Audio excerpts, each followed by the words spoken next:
Assalamualaikum warahmatullahi wabarakatuh.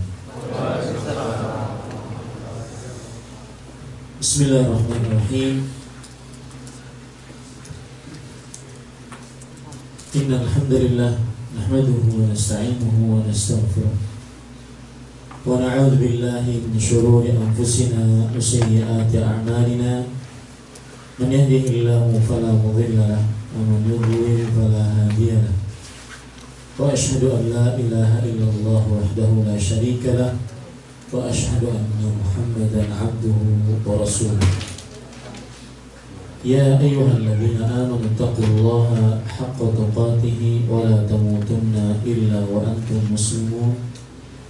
Ya ayyuhan nasu taqu rabbakumul ladzi khalaqakum min nafsin wahidah wa khalaqa minha zawjaha وبث منهما رجالا كثيرا ونساء واتقوا الله الذي تساءلون به والأرحام إن الله كان عليكم رقيبا. يا أيها الذين آمنوا اتقوا الله وقولوا قولا سديدا يصلح لكم أعمالكم ويغفر لكم ذنوبكم ومن يطع الله ورسوله فقد فاز فوزا عظيما. أما بعد فإن أصدق الحديث كتاب الله وأحسن الهدي هدي محمد صلى الله عليه وعلى آله وسلم وشر الأمور محدثاتها وكل محدثة بدعة وكل بدعة ضلالة وكل ضلالة في النار. Alhamdulillah, kita bersyukur pada Allah Subhanahu wa taala pada Kamis malam Jumat ini tanggal 30 Rabiul Tsani 1436 Hijriah, kita kembali duduk bersama di dalam kajian Islam intensif atau Daurah Islamiyah yang dilaksanakan di Masjid Babur Rahman di Ulsan, Korea Selatan ini untuk mengkaji ayat-ayat suci Al-Quran dan hadis dari Rasul Sallallahu Alaihi Wasallam. Salawat dan salam semoga selalu Allah berikan kepada Nabi kita Muhammad Sallallahu Alaihi Wasallam, pada keluarga beliau, para sahabat, serta orang-orang yang mengikuti beliau sampai hari kiamat. Dengan nama-nama Allah yang husna dan sifat-sifatnya ulia, saya berdoa, Allahumma aslih lana dinana alladhi huwa ismatu amrina wa aslih lana dunyana allati fiha ma'ashina wa aslih lana akhiratana allati fiha ma'aduna waj'alil hayata ziyadatan lana fi kulli khair waj'alil mauta rahatan lana min kulli syarr. Wahai Allah, perbaikilah urusan agama kami yang merupakan benteng diri kami, dan perbaikilah urusan dunia kami yang di dalamnya tempat tinggal kami, dan perbaikilah urusan akhirat kami yang di dalamnya tempat kembali kami, dan jadikanlah kehidupan sebagai tambahan bagi kami dalam setiap amal kebaikan, dan jadikanlah kematian sebagai peristirahatan bagi kami dari setiap keburukan. Amin ya rabbal alamin. Para ikhwah, bapak, ibu, saudara-saudari yang dimuliakan oleh Allah, ini adalah pertemuan yang ke-6 dari rangkaian kajian Islam intensif di Masjid Babur Rahman, Ulsan, Korea Selatan ini. Dan pada pertemuan ini kita akan membahas perkara tematik, yaitu yang kita bahas adalah konsep rezeki menurut seorang muslim. Bapak, ibu, saudara-saudari yang dimuliakan oleh Allah Subhanahu wa taala, berbicara tentang rezeki ini dilihat dari beberapa sisi, mempunyai kedudukan yang sangat penting. Yang pertama, yaitu membicarakan tentang rezeki berarti membicarakan salah satu sifat dan nama Allah Subhanahu wa taala.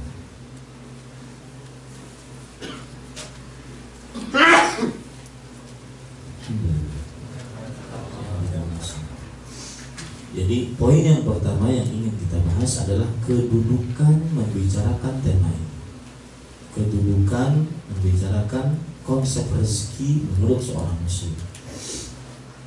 Membicarakan rezeki yang pertama yaitu membicarakan rezeki berarti membicarakan salah satu nama dan sifat Allah Subhanahu wa ta'ala, yaitu nama yang kita bicarakan dalam perkara rezeki adalah Ar-Razzaq. Salah satu nama Allah Subhanahu wa ta'ala Ar-Razzaq, sebagaimana yang Allah Subhanahu wa ta'ala sebutkan dalam surat Az-Zariyat ayat 28. Allah Subhanahu wa ta'ala berfirman, innallaha huwar razzaqu dzul quwwatil matin. Sesungguhnya Allah Subhanahu wa ta'ala adalah yang Maha Razzaq, yang mempunyai kekuatan yang sangat nyata. Bapak Ibu, saudara-saudari yang dimuliakan oleh Allah Subhanahu wa ta'ala, ketika kalau demikian berarti kita membicarakan salah satu sifat Allah. Berarti ilmu ini adalah ilmu yang mulia, karena para ulama mengatakan syaraful ilm bi syarafil ma'lum. Sebuah ilmu akan mulia dengan kemuliaan yang diilmui. Ketika kita membicarakan rezeki, berarti kita membicarakan nama Allah Ar-Razzaq, yang Maha Razzaq. Berarti pembicaraan tentang rezeki penting dan mempunyai kedudukan yang tinggi dalam agama Islam. Kenapa? Karena kita membicarakan nama Allah yang mulia, dan ilmu akan terasa mulia ketika yang dibicarakan itu adalah mulia. Syaraful ilm bi syarafil ma'lum. Ilmu akan terasa mulia ketika yang dibicarakan itu adalah mulia, yang kita ilmui itu adalah mulia. Makanya ilmu tauhid, ilmu yang mulia. Kenapa? Karena membicarakan tentang Allah Subhanahu wa ta'ala. Ilmu tauhid, ilmu yang mulia karena membicarakan Allah Subhanahu wa ta'ala. Begitu juga membicarakan Ar-Razzaq, membicarakan rezeki. Ini berarti membicarakan tentang Allah Subhanahu wa ta'ala yang mempunyai sifat Ar-Razzaq. Maka ilmu ini sangat-sangat mulia karena membicarakan salah satu dari sifat-sifat Allah Subhanahu wa ta'ala. Kemudian tema ini terasa penting dari sisi yang kedua, yaitu seorang manusia senantiasa tidak lepas dari rezeki. Seorang manusia senantiasa sangat memerlukan rezeki.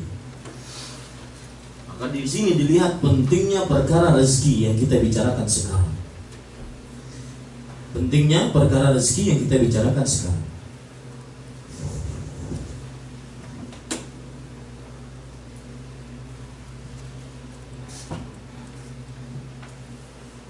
Ya, perhatikan baik-baik Bapak Ibu saudara-saudari yang dimuliakan oleh Allah. Kalau sudah kita pahami itu, bahwa pembicaraan ini bukan sekedar pembicaraan biasa, tetapi pembicaraan yang sangat penting, maka seorang muslim harus mempunyai pandangan terhadap rezeki ini. Dan tentunya pandangan ini berdasarkan dari Al-Quran dan Sunnah Nabi Muhammad SAW. Maka konsep rezeki yang pertama bagi seorang muslim, atau bagaimana seorang muslim memandang perkara rezeki, yang pertama yaitu harus dia yakini baik-baik, tidak ada pemberi rezeki kecuali Allah. Itu baru koma. Tidak ada pemberi rezeki kecuali Allah, koma. Maka janganlah minta rezeki kecuali kepada Allah. Ini konsep yang pertama. Dari mana kita tahu itu? Perhatikan baik-baik sebuah hadis qudsi yang diriwayatkan oleh Imam Muslim dari Abu Dzar radhiyallahu anhu. Rasulullah sallallahu alaihi wasallam meriwayatkan dari Allah Subhanahu wa taala, Allah berfirman.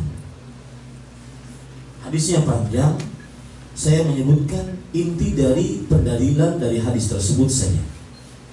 Yaitu Allah Subhanahu wa ta'ala berfirman, ya ibadi, wahai hamba-hambaku, kullukum ja'i'un, Waalaikumsalam, kullukum ja'i'un illa man at'amtuhu fastat'imuni ut'imkum.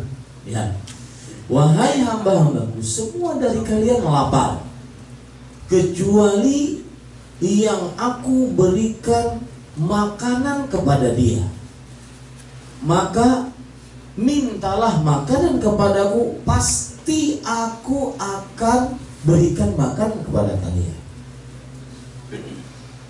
Ini hadis sangat jelas menunjukkan bahwa pemberi rezeki hanya Allah Subhanahu wa ta'ala. Satu-satunya, tiada sekutu bagi Allah. Maka, ya itu baru tadi koma, maka mintalah rezeki hanya dari Allah semata. Lihat hadisnya berbunyi, wahai hamba-hambaku, setiap dari kalian lapar,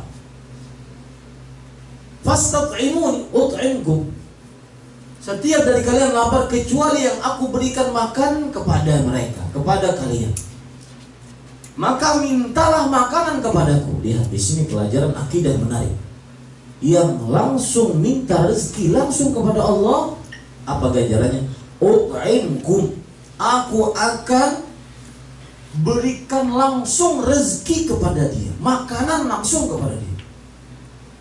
Jadi ini pelajaran akidah bahwa untuk perkara rezeki, siapa yang minta langsung kepada Allah, pasti Allah kasih. Dan sedikit menyimpang tentang masalah doa, Bapak Ibu saudara-saudari yang dimuliakan oleh Allah, ketahuilah bahwasanya doa, siapapun yang berdoa kepada Allah, dia tidak akan pernah rugi, pasti dikabulkan Allah. Mungkin ada orang bertanya, Ustaz, mana saya sudah berdoa sering, minta rezeki, minta jodoh, minta anak, belum dapat sampai sekarang. Udah 5 tahun berdoa belum dapat. Maka jawabannya, Rasulullah SAW bersabda dalam hadis riwayat Muslim, "Ma min muslimin yad'u bid'awah laisa fiha ithmun wala qati'atu rahmin illa istajaba Allahu bi ihda thalath." Tidaklah seorang muslim berdoa dengan sebuah doa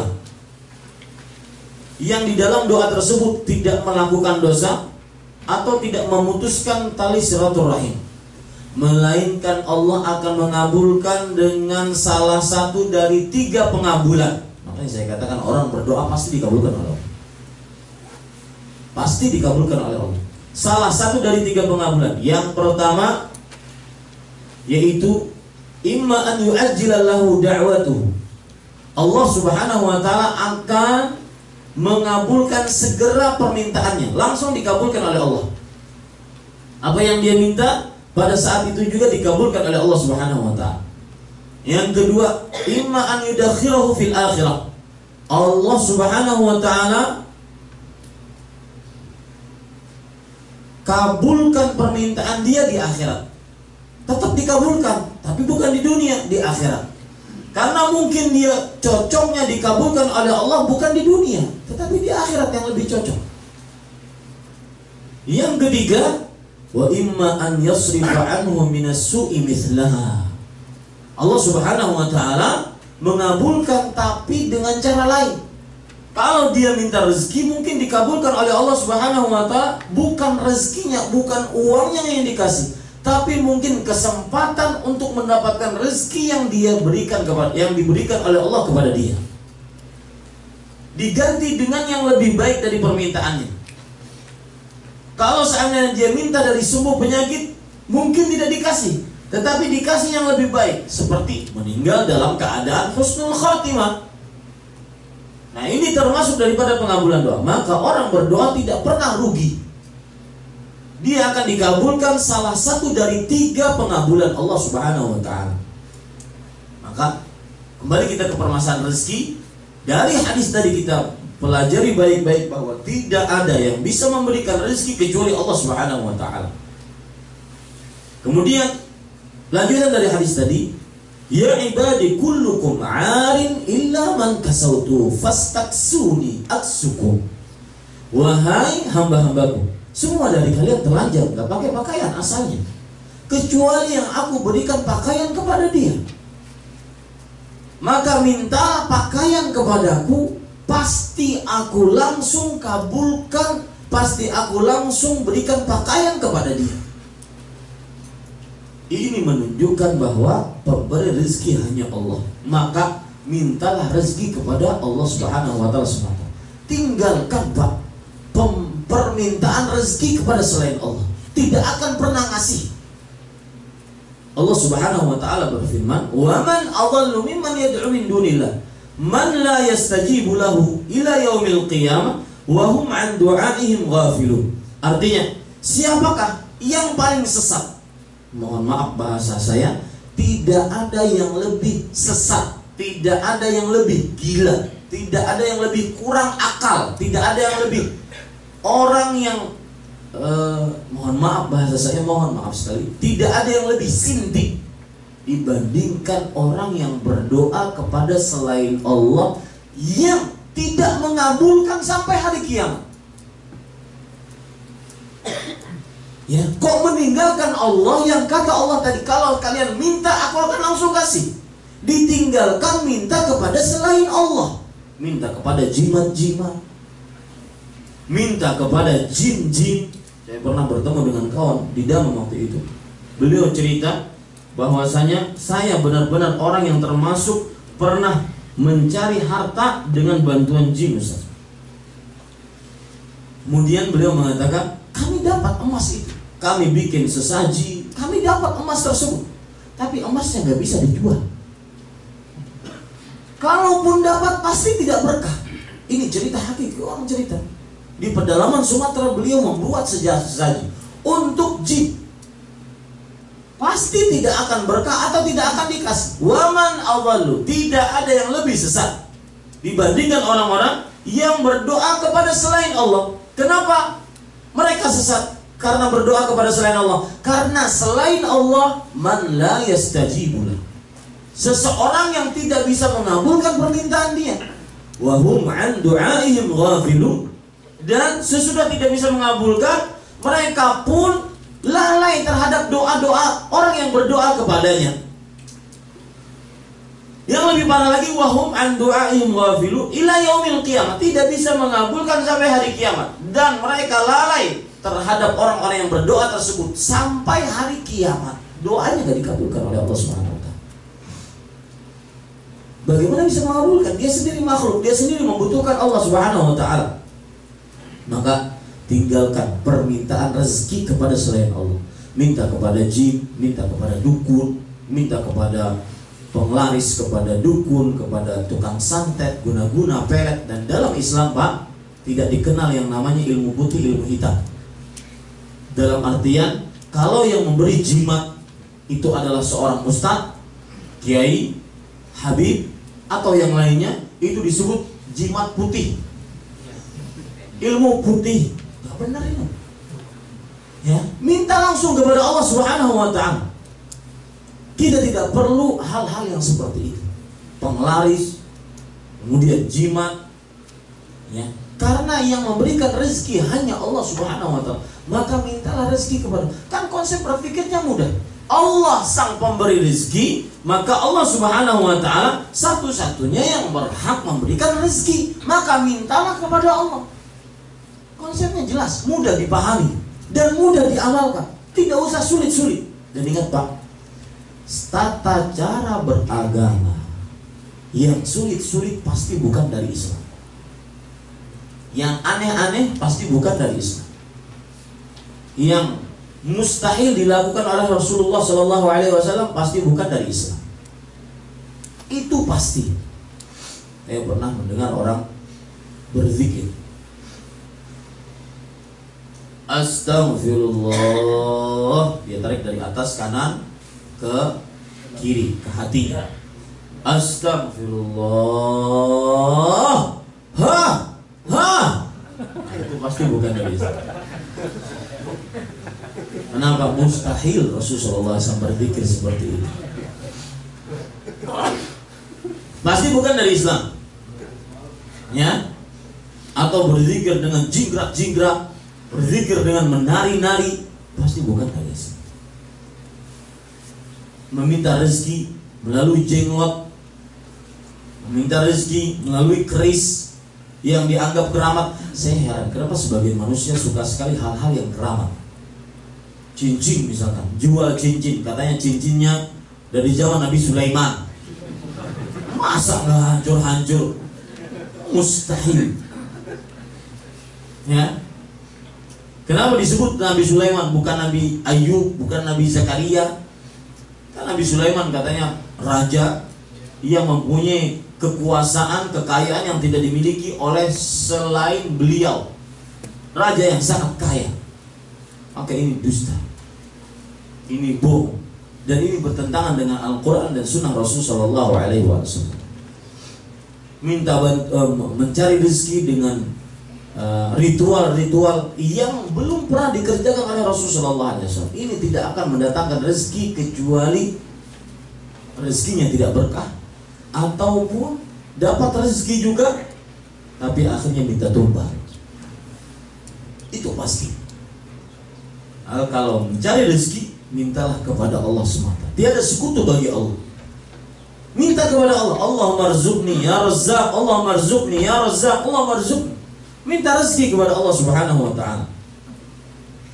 Kemudian Bapak Ibu saudara-saudari yang dimuliakan oleh Allah, dalil yang selanjutnya yang menunjukkan bahwasanya pemberi rezeki hanya Allah Subhanahu wa taala, yaitu, perhatikan baik-baik, Allah Subhanahu wa taala berfirman di dalam surat Saba ayat 24. Ini dalil yang lain dan kita ambil dari Al-Quran bahwa Allah satu-satunya pemberi rezeki. Maka mintalah hanya kepada Allah. Allah berfirman, "Qul man yarzuqukum minas sama'i wal ard." Qulillah. Katakan, wahai Muhammad sallallahu alaihi wasallam, siapakah yang memberikan rezeki kepada kalian dari langit dan bumi? Maka katakanlah Allah Subhanahu wa taala. Di dalam ayat yang lain Allah Subhanahu wa taala berfirman dalam surat Yunus ayat 31. Sama juga ayatnya, "Qul man yarzuqukum minas sama'i wal ard, amman yamliku as-sam'a wal absar, wa man yukhrijul hayya minal mayyit wa yukhrijul mayyita minal hayy, wa man yudabbirul amr, fasayaquluna Allah, faqul afala tattaqun."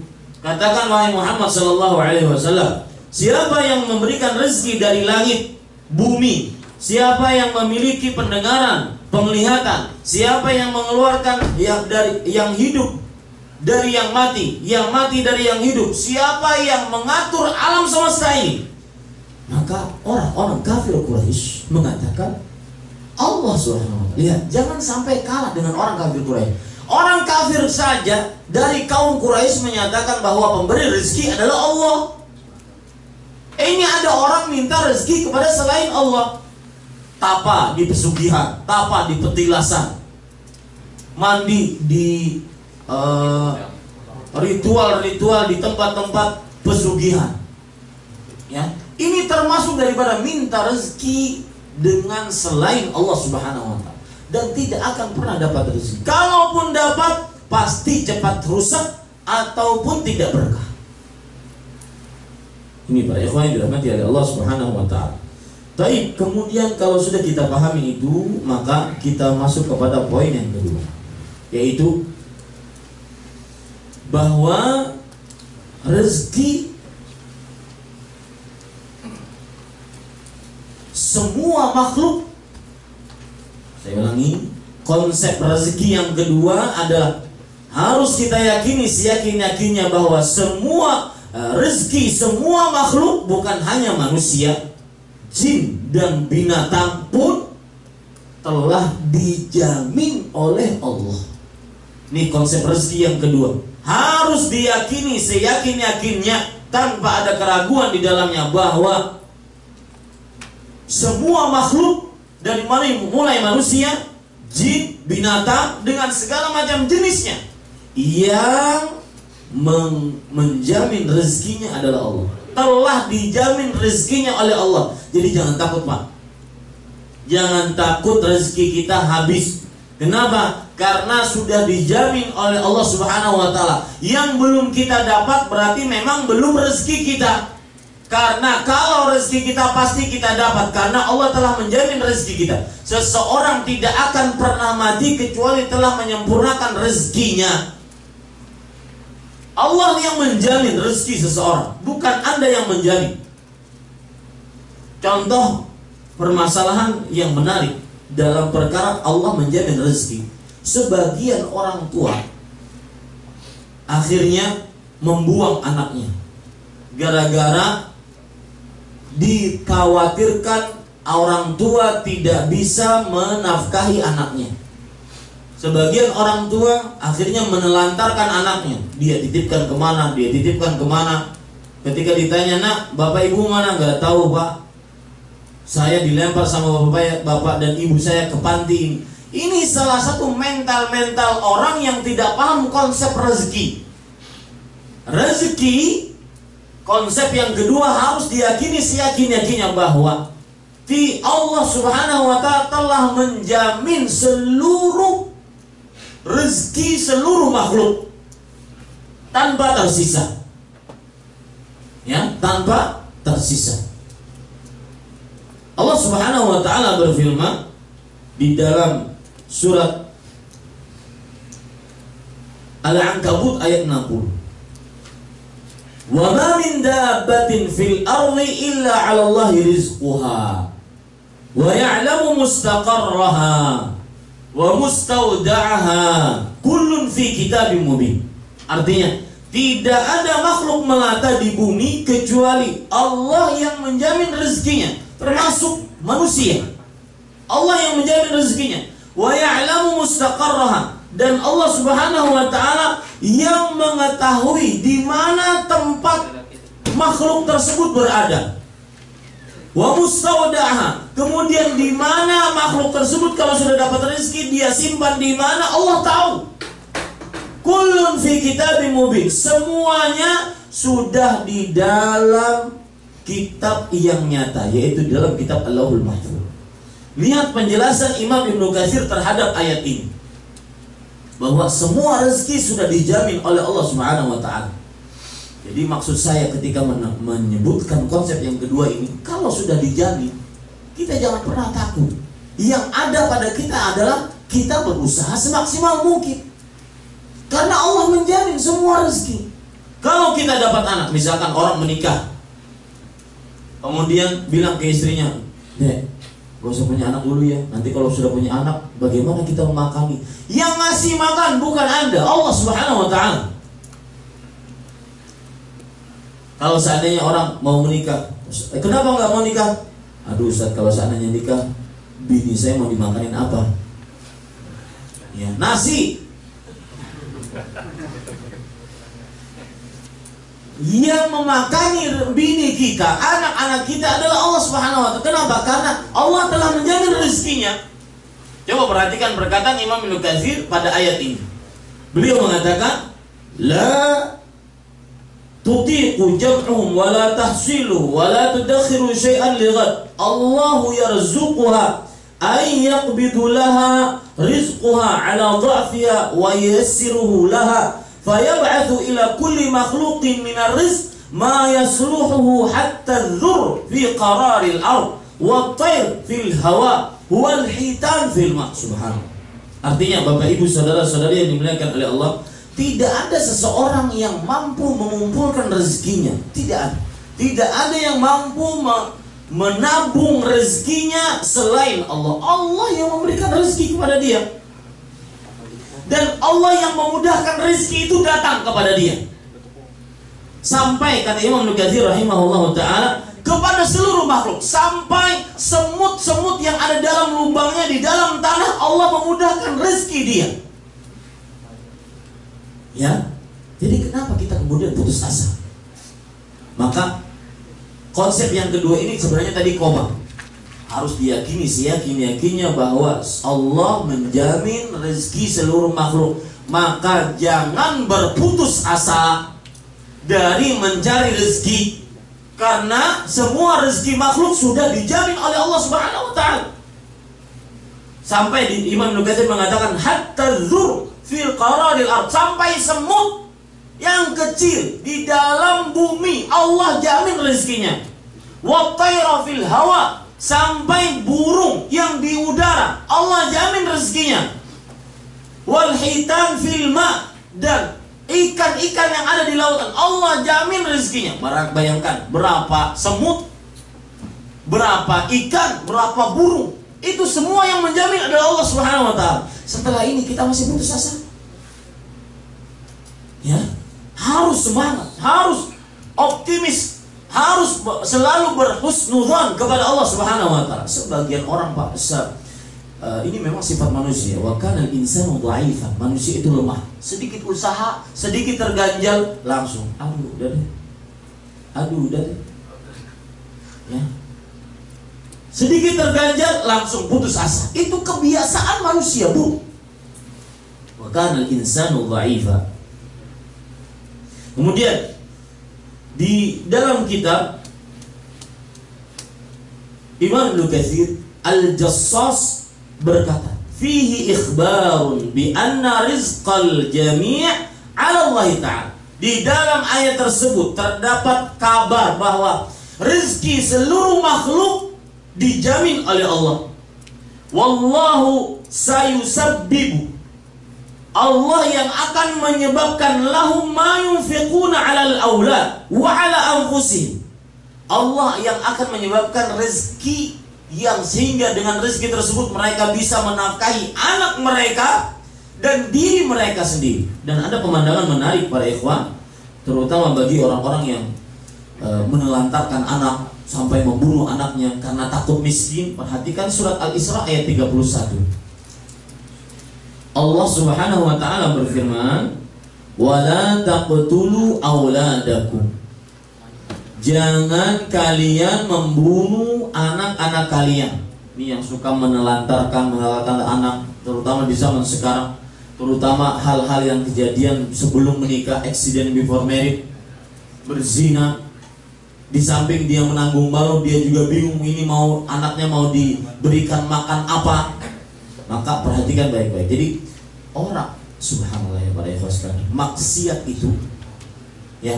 itu ngajak kawan-kawannya yang lain sudah berzina, kemudian nanti wanitanya hamil kalau tidak diaborsi, kemudian hamil, lalu setelah melahirkan karena tidak diaborsi, mendingan kalau nggak diaborsi. Ini kadang-kadang langsung diaborsi, itu pun membunuh. Jadi sudah berzina, membunuh bayi maksudnya. Kalau seandainya tidak dibunuh bayinya tetap saja dalam keadaan hamil, dilahirkan, setelah dilahirkan baru setelah itu dibuang kemana. Jadi maksiat ngajak kepada maksiat-maksiat yang lain, dan itu adalah tabiat maksiat. Sebagaimana yang dikatakan oleh Syaddad ibnu Aus radhiyallahu anhu, beliau mengatakan, "Idza ra'aita," jika engkau melihat,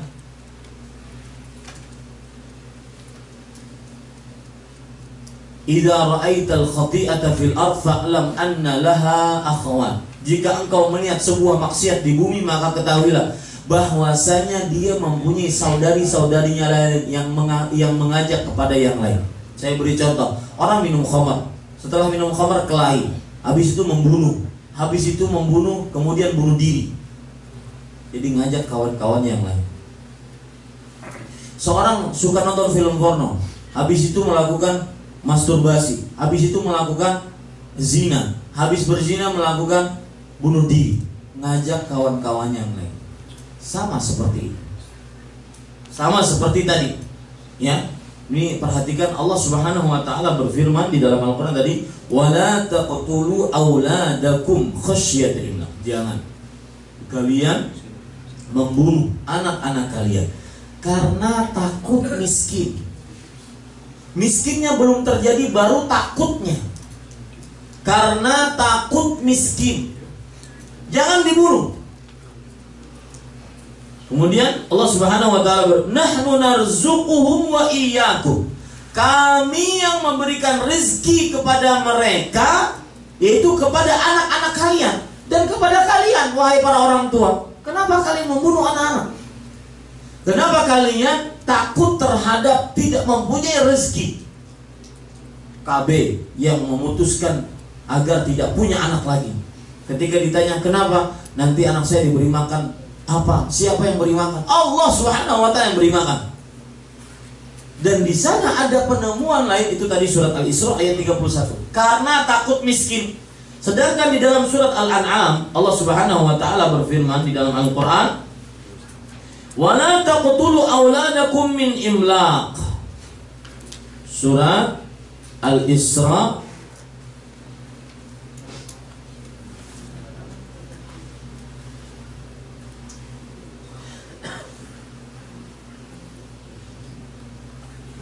Ayat berapa tadi? 31. Wala taqtulu auladakum khasyata imlaq. Janganlah kalian bunuh anak-anak kalian karena takut miskin. Ini ada, janganlah kalian bunuh anak-anak kalian karena miskin. Miskinnya sudah terjadi. Ya. Surat Al-An'am ayat 151. Karena miskin. Tetap saja kalau ada miskin pun jangan telantarkan anak-anak kita. Nahnu narzuqukum wa iyyahu. Kami akan memberikan rezeki kepada kalian wahai para orang tua. Karena sudah ada miskinnya, diberikan rezeki kepada orang tua dulu, baru kepada anak. Yang tadi surat Al-Isra ayat 31, kami memberikan rezeki kepada mereka, kepada anak dulu, karena miskinnya belum ada.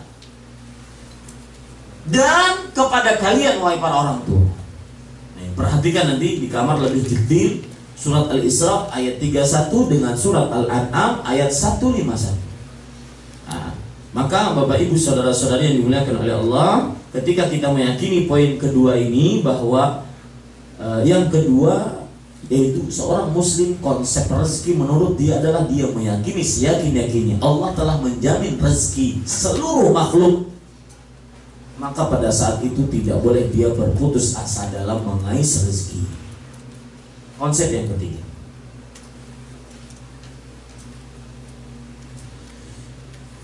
yaitu harus diyakini oleh seorang muslim seyakin-yakinnya bahwa banyaknya rezeki, banyaknya harta bukan tanda kemuliaan. Kebalikannya, sedikitnya rezeki, sedikitnya harta bukan tanda kehinaan dari Allah Subhanahu wa Ta'ala. Ya, sebagian orang tertipu, Pak. Kalau ada manusia seperti Karun, wah enak ya, si fulan itu terhormat banget kayaknya, mulia di sisi Allah. Kenapa? Rezekinya banyak. Siapa bilang? Bahkan nanti saya akan bisa sebutkan dalil bahwa kaya itu kadang-kadang lebih buruk dibandingkan miskin. Ya, saya ulangi, konsep rezeki yang ketiga menurut seorang muslim adalah banyaknya rezeki, banyaknya harta bukan tanda kemuliaan dari Allah. Kebalikannya, miskin harta, miskin rezeki bukan tanda kehinaan dari Allah Subhanahu wa Ta'ala. Dalilnya surat Al-Fajr ayat 15, 16, 17. Allah Subhanahu wa Ta'ala berfirman, "Fa ammal insan idza mabtalahu rabbuhu fa akramahu wa na'amahu fa yaqulu rabbi akraman." Adapun manusia, jika diuji oleh Allah, lihat, Allah menyebutkan kekayaan pun ujian. Adapun manusia, jika diuji oleh Allah, diluaskan rezekinya, ditambah nikmatnya, maka dia mulai mengatakan Rabbi akraman, Rabbku telah memuliakanku. Ini asumsi pertama, persepsi pertama sebagian orang tentang rezeki. Kalau ditambah rezekinya, diluaskan rezekinya, rumah mewah, mobil mega, rumah mega, mobil mewah, harta bertumpuk, emas perak kiloan, maka pada saat itu dia mengatakan, wah saya ini orang yang dimuliakan oleh Allah. Tidak, ini asumsi keliru. Asumsi yang kedua, wa amma idza mabtalah fa qadara alaihi rizqah fa yaqulu rabbi ahana. Adapun jika orang tersebut diuji oleh Allah dengan disempitkan rezekinya, lihat sama-sama ujian kan? Kaya ujian, miskin pun apa? Ujian. Disempitkan rezekinya, dibatasi rezekinya, maka dia mengatakan Rabbku telah menghinakanku. Dua persepsi ini di ayat yang ke-17 langsung Allah bantah. Kala, tidak sama sekali. Bukan begitu yang dimaksud oleh Allah. Ya. Kekayaan bukan tanda kemuliaan, kemiskinan bukan tanda kehinaan dari Allah Subhanahu wa Ta'ala. Kalau Pak, kekayaan itu tanda kemuliaan, niscaya orang-orang kafir itu berarti mulia di sisi Allah. Ada majalah di dunia ini namanya majalah Forbes. Majalah yang menghitung kekayaan manusia kaya sedunia. Jelas nama-nama kita nggak masuk di sana.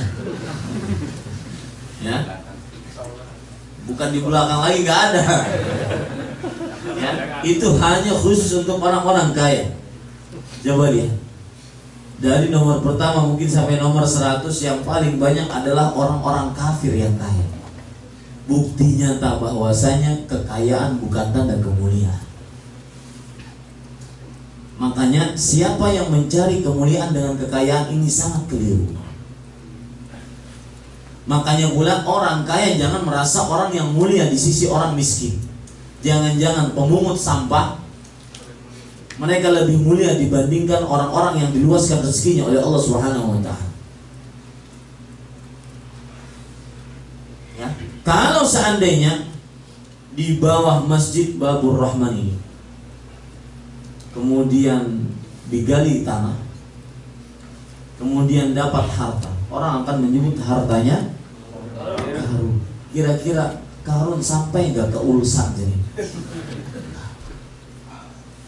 Kenapa disebut harta karun? Karena karun adalah ikon, simbol kekayaan dunia. Dia adalah orang yang paling kaya. Allah Subhanahu wa taala berfirman di dalam surat Al-Qasas, "Inna Qarun kana min qaumi Musa fabagha 'alaihim wa atainahu minal kunuz ma inna mafatihahu latanu bil usbah ulil quwwah." Artinya, sesungguhnya Qarun adalah termasuk dari kaumnya Nabi Musa. Lalu dia menyimpang dari ajarannya Nabi Musa. Lihat, Qarun gara-gara kaya dia menyimpang dari ajaran Nabi Musa. Ini menunjukkan, nanti saya akan sebutkan Pak, salah satu penyebab jeleknya, buruknya kekayaan adalah menyebabkan orang sombong. Dan akhirnya karena sombong menolak kebenaran. Makanya Rasulullah SAW bersabda, "Al-kibru batarul haq wa ghamtun nas." Kesombongan adalah menolak kebenaran dan meremehkan manusia. Qarun karena dia orang yang paling kaya, bahkan Allah menyebutkan di dalam surat Al-Qasas di ayat yang ke-70, dari mulai 76 ya. Lihat 76 sampai 84. Itu cerita tentang Qarun saja. Allah menyebutkan wa atainahu minal kunuz ma inna mafatihahu latanu bil usbah ulil quwwah. Dan kami berikan kepada Qarun harta yang tersimpan, harta karun, harta yang tersimpan, yang mana kunci-kunci dari harta itu dibawa oleh puluhan keledai yang kuat-kuat. Kuncinya baru Pak, bukan hartanya. Kunci dari harta Qarun dibawa oleh puluhan keledai yang kuat-kuat. Ini menunjukkan Bapak Ibu saudara-saudari yang dimuliakan oleh Allah, saking kayanya Qarun. Maka kita disambil pelajaran di sini. Orang diberikan kelebihan itu biasanya cenderung sombong. Kelebihan harta cenderung sombong seperti Qarun. Sampai dia mengatakan pada ayat yang ke-78 dari surat Al-Qasas, qala innama utitu ala ilmin indi. Kata Qarun dengan sombongnya, aku ini bisa kaya gara-gara kepintaranku, ilmu yang aku miliki. Sama kalau pedagang ditanya, "Bang, gimana kok bisa punya rumah makan bercabang-cabang, daerah sana, daerah sini, hampir semua kabupaten abang punya?" Dek, saya ini bisa begini karena ilmu perdagangan saya. Saya dan saya. Dia tidak sandarkan kepada Allah Subhanahu wa taala. Orang kalau diberikan kelebihan Pak cenderung sombong. Kelebihan harta Qarun sombong. Kelebihan tahta siapa? Fir'aun sombong. Sampai dia mengatakan ana rabbukumul a'la, aku adalah Rabb kalian yang paling tinggi. Kelebihan ketenaran. Kelebihan ketenaran di tengah masyarakat. Siapa? Abu Lahab sombong. Ya, kelebihan ketenaran. Makanya setiap orang yang diberikan kelebihan kadang-kadang cenderung sombong. Bahkan kelebihan tinggi badan. Itu melihat yang kecil-kecil cenderung sombong. Sama kelebihan berat badan. Ya, itu cenderung sombong. Melihat yang ceking-ceking kecil. Ya, kelebihan kekuatan. Orang makhluk yang diberikan kelebihan kekuatan cenderung sombong. Siapa? Ifrit, jin Ifrit. Ketika Nabi Sulaiman meminta kepada rakyatnya, dan rakyatnya Nabi Sulaiman itu manusia, jin, dan binatang. Ketika Nabi Sulaiman meminta kepada rakyatnya, ya ayyuhal malak, ayyukum yatini bi'arsyiha qabla an yatuni muslimin. Wahai rakyatku, wahai bangsa jin, bangsa manusia, bangsa hewan, siapa yang bisa mendatangkan istana Ratu Balqis sebelum dia datang dan akhirnya masuk dalam agama Islam? Kata jin, lihat sombong jin. Qala ifritun minal jinni ana atika bihi qabla an yartad an taquma min maqami. Aku bisa mendatangkan istana Ratu Balqis, wahai Nabi Sulaiman, sebelum kamu bangun. Sebelum bangun seperti ini sudah ada. Cepat gak? Cepat. Dan jin mulai sombong. Wa inni alaihi laqawiyyun amin. Aku sangat kuat itu. Aku. Ternyata ada yang lebih cepat dari jin Ifrit. Alladzi 'indahu 'ilmun minal kitab. Orang yang berilmu berkata, ana atika bihi qabla an yartadda ilaika tarfuk. Aku bisa datangkan istana Ratu Balqis sebelum matamu berkedip. Nah, sebelum bapak-bapak berkedip tadi itu sudah ada. Cepatan mana? Cepatan mana? Iblis atau orang berilmu ini? Orang berilmu. Falamma ra'ahu mustaqiran indahu. Tapi orang berilmu enggak ada sombong. Ketika benar-benar ada istana Ratu Bilqis dipindahkan sebelum mata berkedip, maka dia mengatakan, hadza min fadli rabbi. Ini kemurahan dari Allah. Tidak seperti Qarun ketika kaya, tidak seperti Fir'aun ketika mempunyai tahta, tidak seperti Abu Lahab ketika mempunyai ketenaran popularitas, tidak seperti Ifrit ketika mempunyai kekuatan. Maka Bapak Ibu saudara-saudari, kita kembalikan ke pertanyaan, ke masalah tadi. Kekayaan bukan tanda kemuliaan. Kalau seandainya kekayaan tanda kemuliaan, maka Qarun adalah makhluk mulia. Tapi ternyata apa? Allah berfirman di dalam Al-Quran surat Qasas ayat 81, fakhasafna bihi wa bidarihil arda. Maka kami benamkan Qarun dan kekayaannya ke dalam bumi. Tidak ada yang menolong dia. Kemudian Allah cap dia, wa ka'annahu la yuflihul kafirun. Sungguh celaka bagi Qarun. Sesungguhnya orang-orang kafir, yaitu Qarun, tidak akan beruntung. Lihat, kekayaan bukan tanda kemuliaan. Kalau kekayaan tanda kemuliaan, niscaya Qarun orang paling mulia sedunia. Tapi bukannya mulia, malah disiksa oleh Allah. Jangan di akhirat, di dunia saja sudah disiksa oleh Allah Subhanahu wa taala. Dicap sebagai orang kafir karena menyimpang dari jalan Nabi Musa alaihissalam. Itu ingat baik-baik. Kebalikannya, miskin bukan tanda keinan. Abu Hurairah, orang miskin yang sering tinggal di Suffah, di halaman Masjid Nabawi, adalah termasuk orang yang dijamin surga oleh Rasulullah SAW. Bilal, mantan budak berkulit hitam, tetapi sendalnya di depan Rasulullah SAW di dalam surga, didengar oleh Rasulullah SAW. Ini orang yang mulia. Jadi kemiskinan bukan tanda kehinaannya. Kekayaan bukan tanda kemuliaan. Sekarang kalau kita ingin kupas lebih dalam, Bapak Ibu saudara-saudari yang dimuliakan oleh Allah, apa sebenarnya yang terjadi pada kekayaan, pada kemiskinan? Lihat, Rasulullah SAW pernah beliau menyebutkan tentang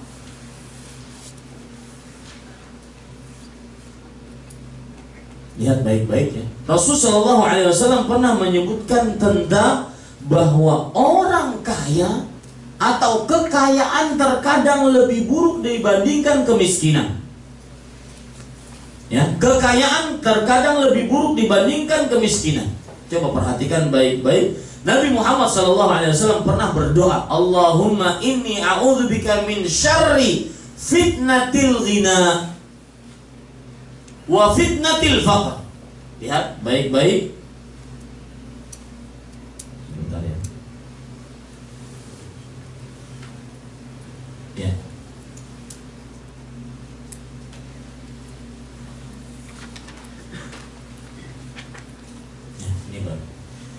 Perhatikan baik-baik Bapak Ibu saudara-saudari yang dimuliakan oleh Allah Subhanahu wa taala. Rasul sallallahu alaihi wasallam pernah bersabda, "Allahumma inni a'udzubika min syarri fitnatil ghina wa syarri fitnatil faqr." Ya Allah, aku berlindung dari keburukan ujian kekayaan. Lihat, ada penyebutan syar, keburukan. Aku berlindung dari keburukan ujian kekayaan. Kemudian ketika menyebutkan kemiskinan, wa a'udzubika min fitnatil faqr.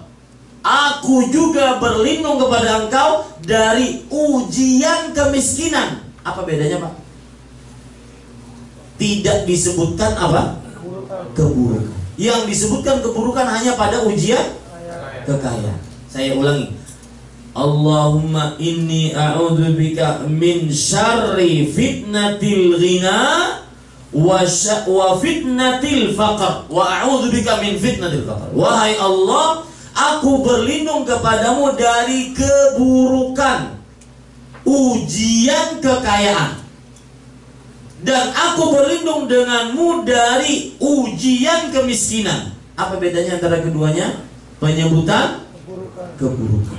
Yang ada keburukannya pada ujian kekayaan, sedangkan ujian kemiskinan tidak ada. Kenapa demikian? Perhatikan penjelasan para ulama. Di antaranya dijelaskan di dalam tafsir, di dalam kitab Fathul Bari, bahwa Al-Kirmani berkata, seorang ulama berkata, Rasulullah SAW menyebutkan dalam meminta perlindungan pada ujian kekayaan, disebutkan keburukannya. Kenapa? Karena kadang-kadang ya, ujian kekayaan lebih buruk dibandingkan ujian kemiskinan. Ujian kekayaan menyebabkan seseorang, satu, ini perhatikan buruknya ujian kekayaan. Ujian kekayaan menyebabkan seseorang, satu, sombong. Yang kedua, zalim. Yang ketiga, berlebih-lebihan.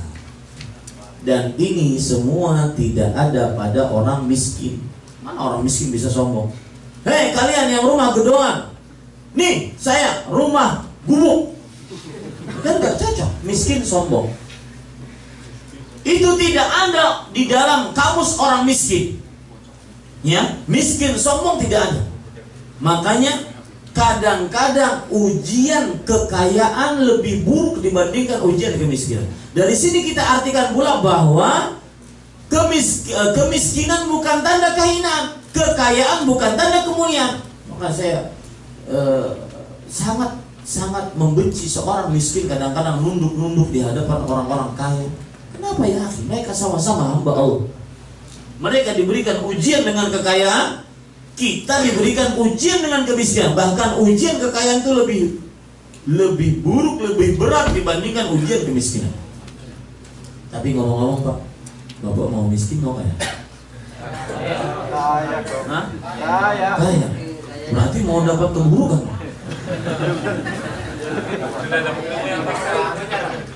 Hah? Mana yang Bapak pilih?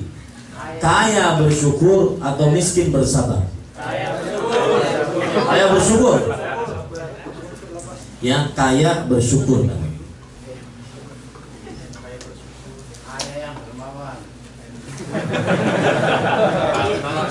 Ya, ada lagi yang menambahi, kaya yang dermawan. Taib, kita terima saja masukan-masukannya. Cuma saya ingin menyebutkan bagi orang-orang yang ingin kaya, memberikan beberapa hadis bagi orang-orang yang ingin kaya. Perhatikan baik-baik. Hadis riwayat Imam Ahmad. Rasul Shallallahu Alaihi Wasallam bersabda, al-mukthiruna humul aqallun yaumal qiyamah. Orang-orang yang banyak hartanya, mereka adalah orang-orang yang paling sedikit masuk ke dalam surga pada hari kiamat.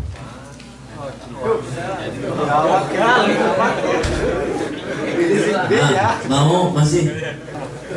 Saya cuma mau menyebutkan hadis. Contoh yang lain, Rasulullah Shallallahu Alaihi Wasallam bersabda dalam hadis yang diriwayatkan oleh Imam Muslim dari Usamah bin Zaid. Itu 1-0 ya. Orang-orang yang banyak hartanya, mereka adalah orang yang paling sedikit masuk surga hari kiamat.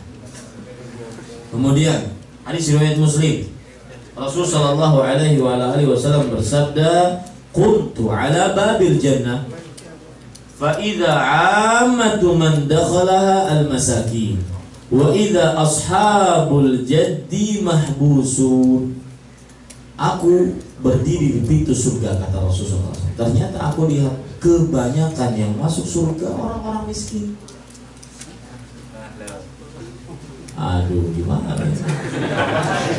ya? Jadi orang kaya. Banyak orang yang ingin masuk orang kaya. Hah? Gimana? Ngambil pernyataannya lagi atau masih? Masih? Hanya di Korea yang masih. Subhanallah. Ya? Ternyata kebanyakan Pak yang masuk surga orang miskin. Dan orang kaya mana? Orang kaya ternyata kata Rasulullah SAW mahbus, tertahan. Banyak pertanyaan. Kemudian itu hadis riwayat Muslim. Ada hadis riwayat Tirmidzi. Rasulullah SAW bersabda, "Ittala'tu ala babil jannah." Aku menilik ke dalam surga. Fa'idha aktsaru man dakhalaha al-fuqara. Itu sama artinya. Ada hadis yang lain riwayat Tirmidzi, yadkhulu fuqara'ul jannata qabla al-aghniya bi 500 'am. Orang fakir, miskin masuk ke dalam surga sebelum orang kaya 500 tahun. Kalau seandainya satu tahun itu kalau seandainya satu hari di akhirat itu adalah 1000 tahun, Allah berfirman, wa inna yawman 'inda rabbika ka'alfi sanatin mimma ta'udun. Sesungguhnya satu hari di sisi Rabbmu seperti 1000 hari di dunia.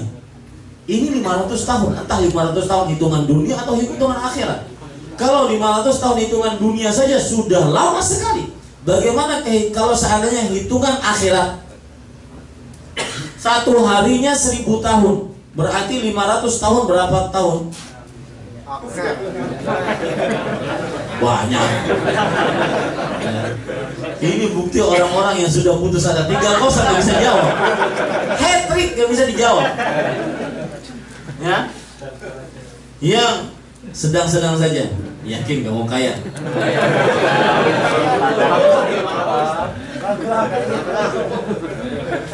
Bapak Ibu saudara-saudari yang dimuliakan Allah, kalau seandainya tidak mau kaya, saya tidak yakin bapak-bapak mau datang ke sini. Ya, maka perhatikan baik-baik. Kalau tadi 3-0, maka kita ingin jawab itu. Para ulama ini membicarakan, makanya saya bicarakan karena para ulama membicarakan dari mulai semenjak dahulu. Mana yang lebih utama, al-ghaniyus syakir amil faqirus sabir? Mana yang lebih utama, orang kaya bersyukur, ghaniyus syakir, dan orang miskin yang bersabar? Maka para ulama mengatakan, ada yang mengatakan orang miskin yang bersabar lebih utama. Ada yang mengatakan orang kaya yang bersyukur juga lebih utama. Jadi ada dua pendapat. Ada yang mengatakan pendapat yang ketiga. Pendapat yang ketiga nanti saya akan sebutkan, dan itu pendapat yang saya pilih berdasarkan dalil-dalil yang ada. Sekarang kita ingin mengatakan pendapat yang kedua, bahwa orang kaya lebih utama dibanding orang miskin. Dalilnya apa?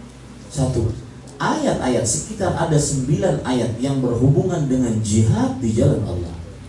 Mengangkat senjata, berperang melawan musuh, itu digandengkan dengan perkara sedekah. Dan tidak ada yang harus sedekah kecuali orang kaya. Ini satu. Seri. Baru 31 ya. Belum seri. Yang kedua, kita ingin 32 ya, atau 33 seri. Yang kedua, ada orang berdalil, dan ini dalil yang paling kuat yang dimiliki oleh para ulama yang mengatakan bahwa kaya yang bersyukur lebih utama dibandingkan miskin yang bersabar. Dalilnya apa? Hadis yang kita sebutkan pada subuh tadi. Ya, ketika orang-orang, masih ingat hadis subuh tadi, orang-orang miskin dari kaum muhajirin mengadu kepada Rasulullah. Ingin apa? Ingin kaya? Enggak. Ingin apa? Dapat pahala banyak. Ya Rasulullah, dhahaba ahlul duthur bil ujur. Wahai Rasulullah, orang-orang kaya banyak menggondol pahala. Kata Rasulullah SAW, "Di mana? Kenapa kau bisa begitu?" Kemudian mereka mengatakan, "Yusallun kama nusalli wa yasumun kama nasum wa yatasaddaquna bi fudli amwalihim wa ya'tiqun wa la na'til." Mereka sholat, kami pun sholat. Orang miskin, orang kaya puasa, kami pun puasa. Berarti sama, seri. Tapi ketika orang kaya bersedekah, kami tidak bisa bersedekah. Nah, ini yang membedakan kami dengan orang kaya. Ini yang diirii oleh orang-orang miskin. Mereka memerdekakan budak, kami tidak bisa memerdekakan budak. Kemudian Rasulullah SAW memberikan amalan. Amalannya Bapak masih ingat? Bertasbih 33 kali, bertahmid subhanallah alhamdulillah 33 kali, bertakbir Allahu Akbar 33 kali. Kapan? Setelah selesai sholat fardu. Ya, maka pulanglah kaum muhajirin. Wah, silahkan kalian bersedekah berapa aja. Kami cuma duduk di masjid zikir selesai. Sama pahala. Tidak berapa lama mereka pulang kepada Rasulullah. Ya Rasulullah, wahai Rasulullah Sallallahu Alaihi Wasallam, kata mereka, "Sami'a ikhwanuna min ahli al-amwal fafa'alu mithla ma fa'alna." Orang-orang kaya mendengar amalan kami, maka mereka ikut seperti yang kami lakukan. Berarti mereka masih menang dong. Maka mendengar itu, mendengar keluhan yang kedua, Rasulullah SAW hanya bisa mengatakan, "Dzalika fadlullah yu'tihi man yasha." Itulah kemuliaan Allah yang Allah berikan kepada siapa yang dikehendakinya. Para ulama di antaranya Al-Munawi rahimahullah, ulama abad ke-13 Hijriah, mengatakan, "Hada aqwa hujajin 'ala man faddala al-ghina 'ala al-faqr." Ini adalah alasan, sandaran hukum yang paling kuat bagi siapa yang lebih mengutamakan kekayaan dibandingkan kemiskinan. Menurut hadis ini, orang kaya lebih utama dibandingkan orang miskin. Berapa skornya? 3. Bagaimana bisa kita ingin 3 sama? Maka ada dalil yang lain, yaitu Rasulullah Sallallahu Alaihi Wasallam pernah bersabda,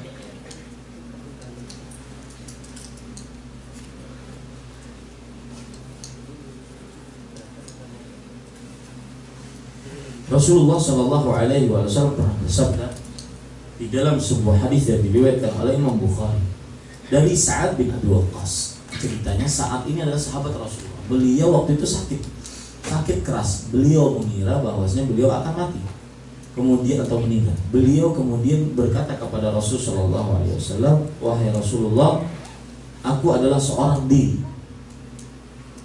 Kemudian ahli warisku cuma satu, anak perempuanku, selainnya tidak ada. Istrinya meninggal, tidak punya anak kecuali satu, itu saja. Tidak punya saudara, pokoknya ahli warisnya cuma satu."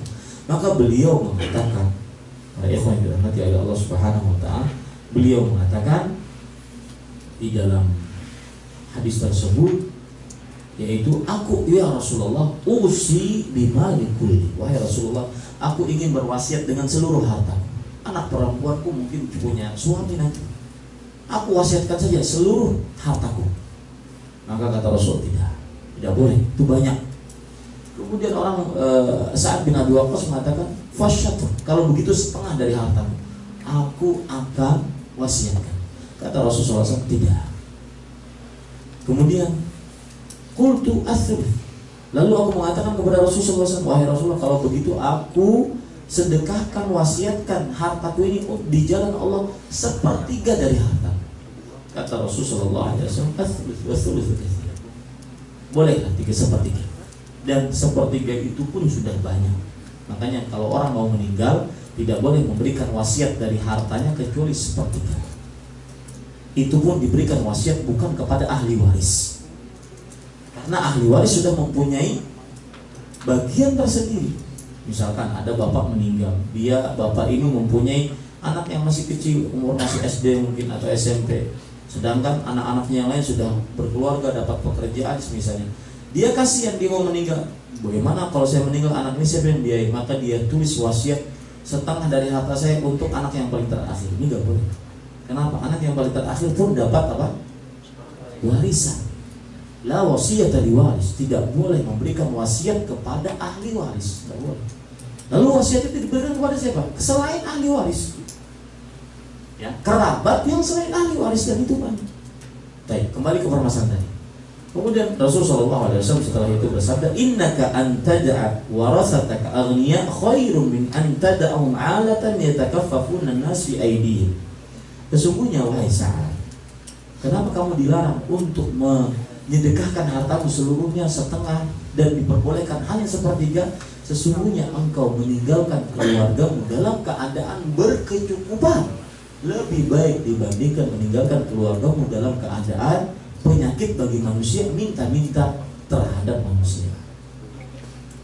Ini dalil yang ketiga yang menunjukkan bahwasanya orang kaya lebih utama dibandingkan orang miskin. Karena Rasulullah SAW mengatakan, lebih baik kamu tinggalkan ahli warismu, anak-anakmu dalam keadaan kaya agar tidak minta-minta, dibandingkan kamu tinggalkan dalam keadaan miskin, kemudian dia minta-minta menjadi penyakit di masyarakat. Lihat, ada perbandingan antara kaya dan miskin. Maka di sini skornya menjadi 3-3 sama. Jadi masih ingin kaya? Ada harapan. Maka jawabannya sebenarnya ada pendapat yang ketiga, dan ini lebih adil pendapat dan lebih pertengahan, yaitu ketika Syekhul Islam Ibnu Taimiyah rahimahullah, ulama abad ke-8 Hijriah, ditanya, ayyuhuma afdal, siapa yang lebih utama?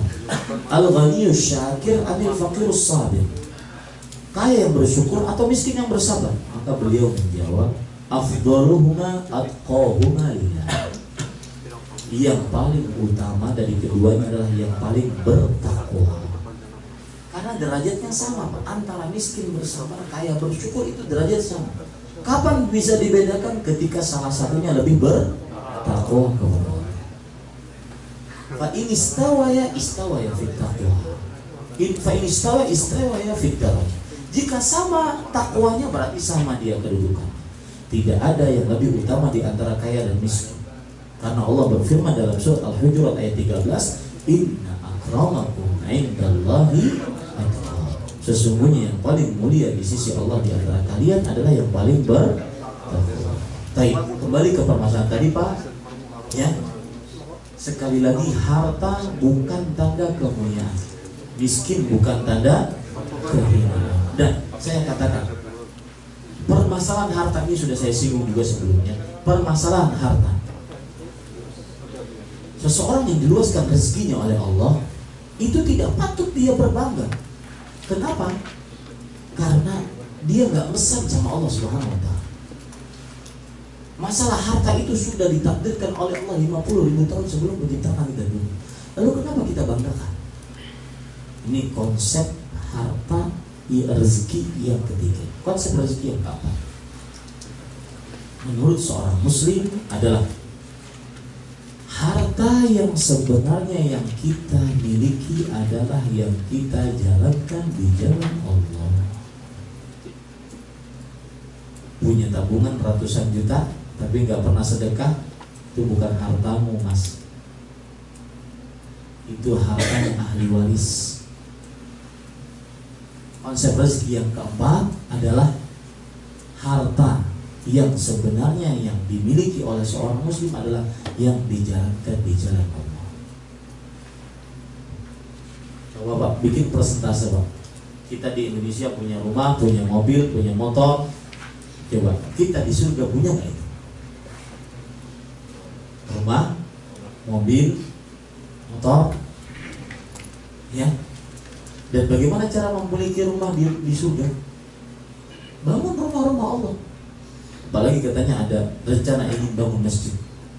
Alangkah indahnya, apalagi disetujui oleh kepolisian di sini, sehingga acara kita tidak seperti orang yang sembunyi-sembunyi di sebuah camp yang seperti ini, di masjid yang resmi.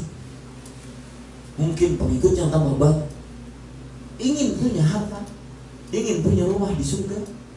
Sebagaimana semestinya Pak, semestinya begini. Semestinya kita berpikir, ketika kita berjuang dengan keras agar punya rumah di dunia, berjuang sampai ke sini, melawan musim dingin selama 8 bulan, 4 bulan, ataupun ya kadang musim guburnya yang dingin juga, musim seminya yang dingin juga, betul? Musim dinginnya dingin juga, makanya saya katakan 8 bulan, ya. Sisanya pada saat itu musim panas, itu pun cuma 2 bulan sampai 3 bulan saja. Gara-gara ingin bangun rumah, ingin punya mobil, ingin punya harta, ingin punya rezeki, ingin punya motor. Nah sekarang semestinya, dan itu akan hancur. Seperti yang sudah saya jelaskan, rumah itu akan hancur. Ataupun kalau kita pas bangun-bangun jadi, habis jadi, ditidurin sehari, besoknya kita mati. Milik siapa? Ahli waris. Ya, milik ahli waris.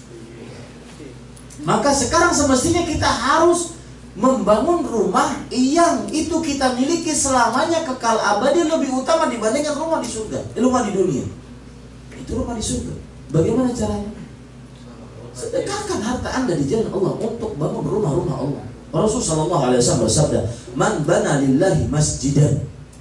Barang siapa yang membangun karena Allah sebuah masjid, walau kamafhasi qatar. Orang mungkin menganggap hadis ini, oh Ustaz bangun masjid, gak mungkin, uang saya dari mana? Lihat hadisnya lanjutannya, walau kamafhasi qatatin au asghar, atau lebih kecil daripada angkreman burung.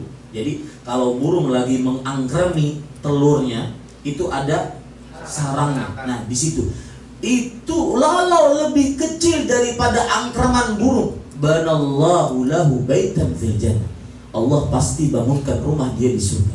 Artinya kalau bahasa kita, walaupun menyumbang 1 paku, Allah bangunkan rumah di surga. Apalagi sampai berjuta-juta won, ratus-ratus ribu won. Para ikhwan yang dirahmati oleh Allah, kita harus Pak, begini Pak. Sebagian orang tidak tertarik untuk mendapatkan nikmat di surga karena dia tidak tahu nikmat surga itu bagaimana. Makanya saya kan pernah menanya kepada Bapak sekalian, mau masuk surga? Mau. Kenapa? Sebagian orang ketika saya tanya kenapa seperti itu, karena di surga ada bidadari. Dia kenal nikmat surga cuma bidadari. Padahal Allah berfirman, wa masakina thayyibatan fi jannati 'adn. Tempat-tempat tinggal yang indah di dalam surga Aden. Bapak tahu bagaimana tempat indah yang di dalam surga? Surga Aden luar biasa indahnya. Khadijah radhiyallahu anha mendapatkan rumah terbuat dari berlian. Bisa dibayangkan?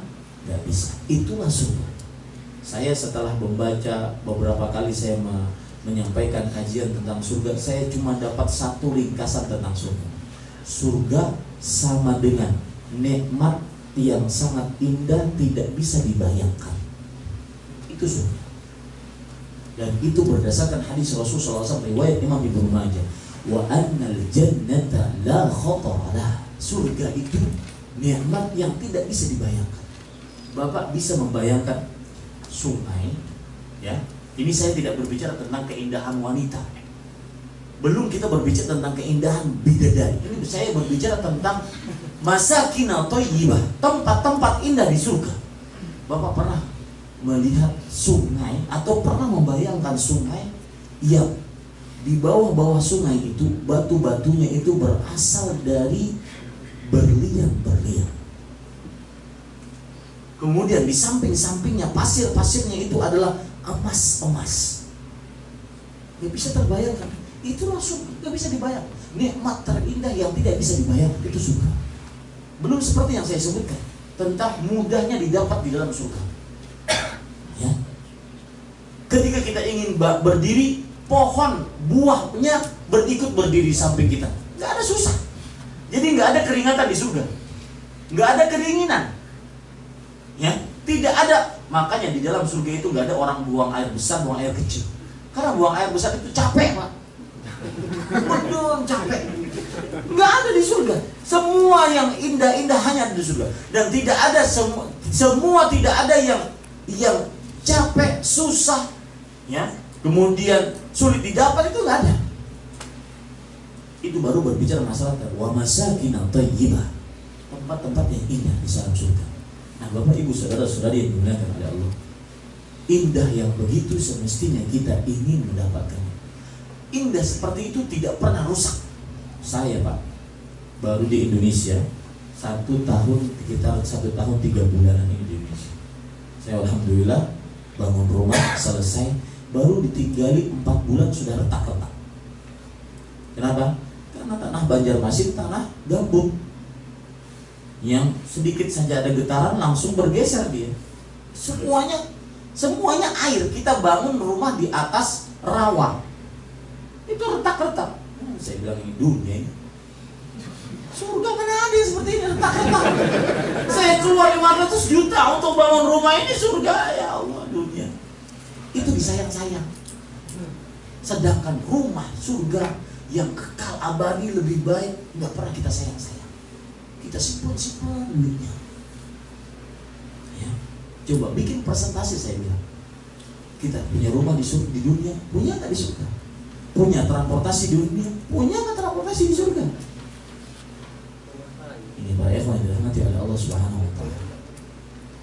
Dan jangan heran dengan kata 500 juta tadi. Kenapa? Karena bikin pondasinya aja setengah dari itu. Iya, betul. Membikin pondasi di rumah di Banjarmasin itu ratusan juta, Pak. Karena rawa kita bikin apa? Cakar ayamnya, cakarnya. Rawa, dia bergeser. Ada orang, lihat. Ada kawan saya di Surabaya. Beliau sangat suka buah kelengkeng. Saking sukanya nanam buah di depan rumah. Nanam nggak berbuah-buah. Sampai bosen nunggu buahnya, dia semprot agar berbuah. Saya bilang, tuh dunia tuh. Mau makan buah kelengkeng nyemprot dulu. Surga mana ada? Ya. Jadi jangan tertipu dengan. Makanya Allah berfirman, wa'lamu annamal hayatud dunya illa mata'ul ghurur. Ketahuilah bahwa kehidupan dunia tidaklah kecuali kehidupan yang menggiurkan, menipu manusia. Maka para ikhwan sekalian, konsep yang keempat dari rezeki adalah bahwa harta yang sebenarnya yang dimiliki oleh seseorang adalah yang dijalankan di jalan Allah. Ini berdasarkan hadis Rasulullah SAW. Nabi Muhammad SAW bersabda, yaqulu ibnu Adam mali. Anak manusia mengatakan hartaku. Kemudian Rasulullah kan sering mengatakan, itu Pak, itu rumah saya saat itu, mobil saya itu, pokoknya aset-aset dia diberitahu, itu tanah saya ini. Orang sering mengatakan hartaku. Kemudian kata Rasulullah SAW, malaka min malik illa ma akalta fa'afnai, aw labista fa'ablai, aw tasaddaqta fa'amdai. Tidak ada harta yang kamu miliki kecuali yang kamu makan, maka akan keluar kembali. Atau yang kamu pakai, maka akan rusak. Ya, akan rusak. Itu semua habis. Harta seperti itu habis. Yang dimakan akan keluar, yang dipakai akan rusak. Yang ketiga, yang kamu jalankan di jalan Allah, itu yang akan tersisa. Itu yang akan menemani kita. Ada hadis lain riwayat Imam Baihaqi, Rasulullah SAW bersabda, masalu benu Adam wa maluhu wa ahluhu wa amalu kamathali rajulin lahu thalathatu akhillah. Perhatikan baik-baik. Perumpamaan manusia dengan amal, dengan harta, keluarga dan amalnya itu seperti perumpamaan seseorang yang punya 3 saudara. Kemudian Rasulullah SAW mengatakan, yaqulu ahaduhum, yang pertama mengatakan, ana ma'aka madum tahayyan. Wahai saudaraku yang ini berkata, aku akan bersamamu selama kamu masih hidup. Kapan kamu mati, maka kamu bukan dariku, aku bukan darimu. Lu, gua, and. Ya. Maka kata Rasulullah SAW, fahada amalu. Ini adalah malu, ini hartanya. Harta begitu. Kapan kita mati, saya bukan darimu, kamu bukan dariku, selesai. Semua harta kita nggak bisa kita bawa. Rumah sebesar itu, mobil sebanyak itu, semegah itu, harta yang bertumpuk sebanyak itu tidak akan bisa dibawa.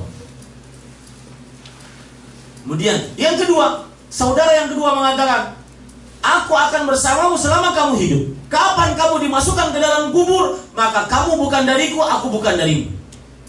Maka ini saudara yang kedua adalah keluarganya, anaknya, istrinya. Istri kita, kapan kita mati, yang paling semangat memanggil pemandian mayat kita siapa? Istri. Yang katanya, engkau Arjunaku, engkau pahlawanku, engkau suami terbaik yang pernah aku lihat, engkau adalah lelaki yang paling ganteng. Kapan kita mati, Pak? Yang paling semangat memanggil yang memandikan mayat kita siapa? Istri kita. Kalau sang istri disuruh tidur di dalam kuburan bersama kita, nggak mau. Di samping kuburan juga nggak mau. Itu nyamuk. Ini kan tidur di rumah. Ya. Yang ketiga, saudara yang ketiga, dia mengatakan, ana ma'aka madum tahayyan wa mayyita. Aku akan bersamamu selama kamu hidup dan mati. Inilah amalmu. Itu yang akan dibawa. Coba, kita punya puluhan juta di tabungan, berapa juta yang kita jalankan di jalan Allah?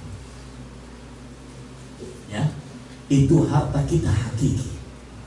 Yang kelima, yang terakhir, konsep rezeki menurut seorang muslim adalah yang penting halal, bukan yang penting banyak.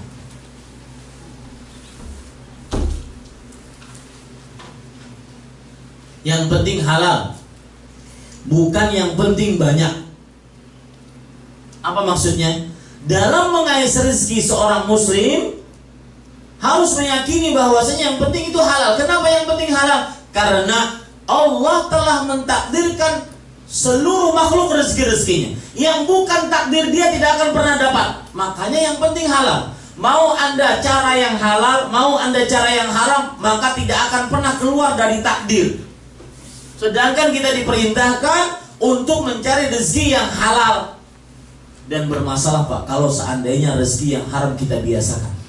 Bermasalah dalam tubuh kita, bermasalah dalam tingkah laku kita, bermasalah dalam tubuh anak-anak kita, bermasalah dalam tingkah laku anak-anak kita, bermasalah dalam tubuh istri kita, bermasalah dalam tingkah laku anak-anak kita. Jangan salahkan anak-anak kita susah menghafal pelajaran, susah diatur gara-gara diberikan harta haram.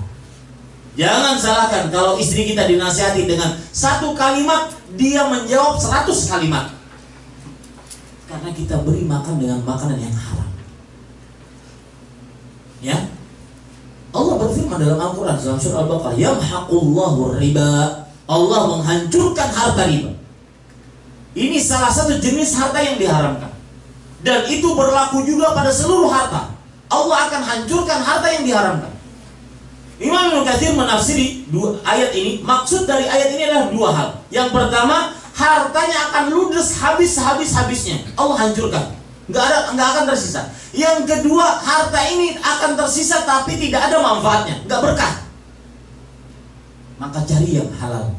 Itu konsep seorang muslim. Jangan memakai konsep sebagian orang mengatakan, wah di dunia ini mencari yang haram aja susah, apalagi yang halal. Ini salah, keliru besar. Sebagian orang, Pak, mengatakan, Ustaz, saya tahu riba haram, tetapi apa solusinya? Saya sudah minjam sana, minjam sini, tidak dikabulkan oleh seseorang.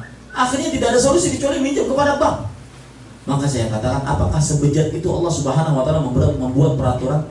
Apakah Allah ingin menyulitkan hambanya? Tidak, Pak. Maka cari yang halal. Yang penting halal bagi seorang muslim. Kenapa? Karena semuanya sudah diatur oleh Allah, ditakdirkan oleh Allah Subhanahu wa Ta'ala. Yang penting hal bagaimana rezeki halal tersebut kita dapat.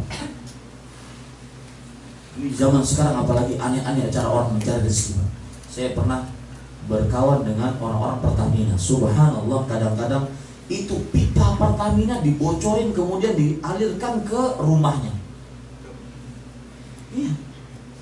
Berarti itu kan dia harus ngeruk tanah, kemudian dia bocorin, kemudian dia masukkan pipa tersebut ke rumahnya. Dapat minyak dari aliran pipa Pertamina. Ya. Yang penting halal, Pak. Karena yang seperti itu tidak akan berkah.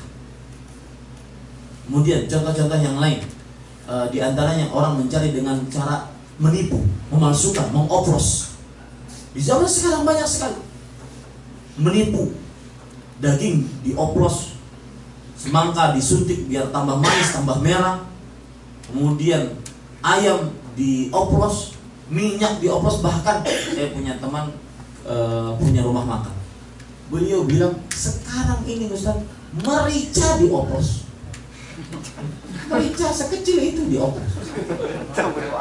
Itu ngoplosnya gimana itu? Ya. Daging bakso bukan dari daging sapi tetapi dari daging tikus atau babi. Padahal untungnya berapa? Nih yang menipu-nipu ketika mencari rezeki, yang mencari rezeki dengan cara yang haram, untungnya berapa? Saya tantang, untungnya ada 100.000 rupiah. Kalau ada oke. Untungnya berapa? 1 juta? Oke, ada 1 juta. 100 juta? Oke, ada 100 juta. 1 miliar? Ada 1 miliar. 1 triliun ada. Bandingkan dengan surganya Allah Subhanahu wa Ta'ala. Saya ingin cerita terakhir ini sebelum kita tutup kajian. Rasulullah SAW bersabda dalam hadis riwayat Bukhari, ada orang masuk ke dalam surga paling terakhir keluar dari api neraka. Anggap kiri saya ini neraka, dia paling terakhir keluar dari neraka, nantinya paling terakhir masuk ke dalam surga. Orang ini ketika dikeluarkan dari api neraka, dia berdoa kepada Allah, ya Rabbi, wahai Rabbku, asrif wajhi 'anil nar, faqad qasabani rihuha wa ahraqani dzakauha. Wahai Rabbku, aku minta satu permintaan aja lagi. Palingkan wajahku. Jadi di akhirat itu orang nggak bisa seasal paling, nggak bisa seasal ngomong, nggak, sekehendak Allah.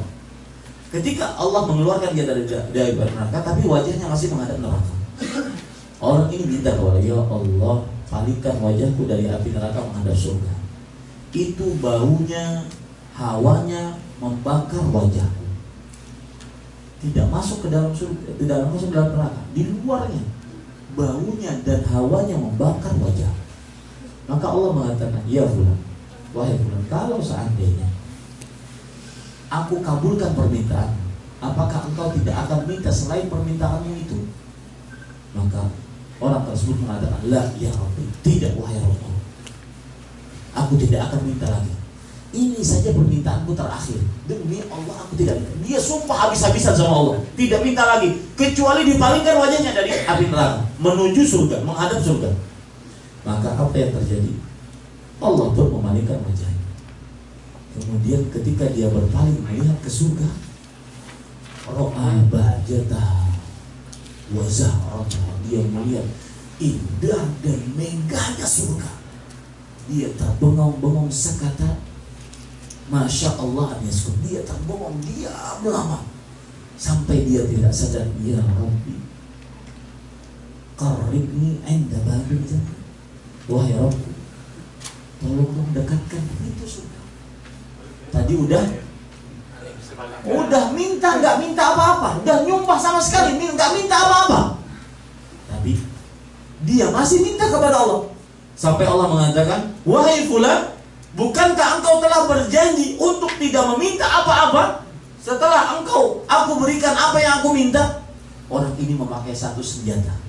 Dengan senjata ini silakan Anda pakai tatkala Anda di dalam doa. Allah Subhanahu wa Ta'ala pasti mengabulkan permintaan. Orang ini mengatakan, ya Rabbi, la akunu ashqa khalqi. Wahai Rabbku, kalau seandainya engkau tidak mengabulkan permintaanku, mendekatkanku ke pintu surga, maka sungguh aku makhluk engkau yang sangat hina. Jangan jadikan aku makhlukmu yang sangat hina. Allah mendengar perkataan ini, ketika seorang hamba memakhlukkan diri, ini Allah sangat suka. Makanya langsung dikabulkan Allah. Makanya kiat agar dikabulkan doa, ketika sebelum Anda berdoa, rendahkan diri Anda, hinakan diri Anda. Jangan langsung minta. Ya Allah, aku adalah hamba, aku adalah miskin kepadamu, aku fakir kepadamu, aku sangat membutuhkan. Seperti orang ini berdoa, ya Allah jangan jadikan aku makhlukmu yang paling sengsara. Maka Allah mengabulkan langsung permintaan dia. Tapi sebelumnya Allah mengatakan, apakah engkau mau berjanji kalau seandainya aku kabulkan tidak akan minta permintaan kecuali ini saja? Orang ini langsung bersumpah lagi, la ya Rabb, tidak wahai Rabbku, aku tidak akan minta apa-apa kecuali ini. Sumpah demi Allah, demi Allah, demi sumpah habis-habisan dia. Didekatkanlah pintu surga. Ketika tambah dekat surga, dia ro'a zahrata wa ma fiha minan nudrati wassurur. Dia melihat keindahan surga, di dalamnya hanya kegembiraan dan keindahan. Sampai dia tidak sadar mengatakan, ya Rabbi, adkhilni jannah. Sampai dia tidak sadar mengatakan, wahai Rabbku, masukkan aku ke dalam surga. Maka Allah langsung mencela dia. Ya bani Adam, ma'adhar, wahai anak manusia, alangkah cepatnya engkau berkhianat. 2 kali turut-turut sumpah, cepat sekali engkau berkhianat. Orang ini masih memakai senjata pamungkas. Ya Rabbi, la taj'alni ashqa khalqi. Wahai Rabbku, jangan jadikan aku makhlukmu. Ini Allah paling tidak, Allah Subhanahu wa ta'ala paling suka seperti ini. Engkau adalah Rabbku yang memilikiku, aku makhlukmu yang lemah. Makanya kan di dalam doa yang sangat mustajab, Rasulullah SAW mengajari kita, Allahumma inni abdu, ya Allah aku hambamu, wa banu abdik, anak dari hambamu, wa banu amatik, anak dari hambamu yang perempuan. Orang tua kita, lihat penghinaan diri. Nasiyati biyadik, nasibku di tanganmu ya Allah. Adlun fiyah hukmu, semua keputusanmu adil ya Allah untukku, apapun aku terima. Lihat, benar-benar berserah diri kepada Allah. Allah pasti mengabulkan permintaan. Maka kemudian orang tersebut pun akhirnya mengatakan, ya Rabbi adkhil jannah, wahai Rabb, masukkan aku ke dalam surga. Allah kemudian tersenyum dan tertawa, dan akhirnya si fulan tersebut masuk ke dalam surga. Itulah orang terakhir keluar dari neraka dan paling terakhir masuk ke dalam surga. Nikmatnya bagaimana? Belum selesai. Allah kemudian mengatakan kepada hamba tersebut, perhatikan, yang menipu, yang mengoplos, mencari harta yang haram, untungnya berapa? Perhatikan dengan ini, orang paling terakhir masuk ke dalam surga, paling terakhir keluar dari api neraka. Ya, maka jangan pernah menipu. Perhatikan nikmat Allah Subhanahu wa ta'ala. Kata Allah Subhanahu wa ta'ala kepada orang tersebut, ya fulan tamanna, wahai fulan, nikmatmu silakan kamu cita-citakan semua yang kamu inginkan. Ingat Pak, kapan kita ingin mengambil harta yang haram, ingat kata-kata dalam hadis ini, tamanna. Cuma 3 kata, tamanna, wahai fulan, cita-citakan apa saja yang kamu inginkan. Mungkin kamu ingin rumah, mungkin kamu ingin alat transportasi, ingin kamu perempuan yang bagaimanapun, mungkin kamu ingin tempat tinggal yang indah bagaimanapun, cita-citakan. Hatta idza qata'at umniyatu, sampai semua sudah dia cita-citakan. Maka Allah berfirman lagi, tadzakkar hada, tadzakkar, wahai fulan, ini belum kamu cita-citakan. Ini ditolong oleh Allah. Ditolong oleh Allah agar ingat nikmat-nikmat yang lain. Ditolong oleh Allah Subhanahu wa ta'ala. Hatta idzan qata'at bihil amal, sampai seluruh angan-angan terputus. Sudah habis semua cita-citanya. Baru Allah mengatakan, hada, semua yang kamu cita-citakan tadi itu milikmu. Bandingkan Pak dengan orang yang mengoplos, untungnya berapa? Menipu, untungnya berapa? Memalsukan, untungnya berapa? Ya, tanpa batas pahala. Belum selesai itu. Wa mithlahu, dan 2 kali lipatnya lagi. Maka saya katakan di akhir kajian ini, yang penting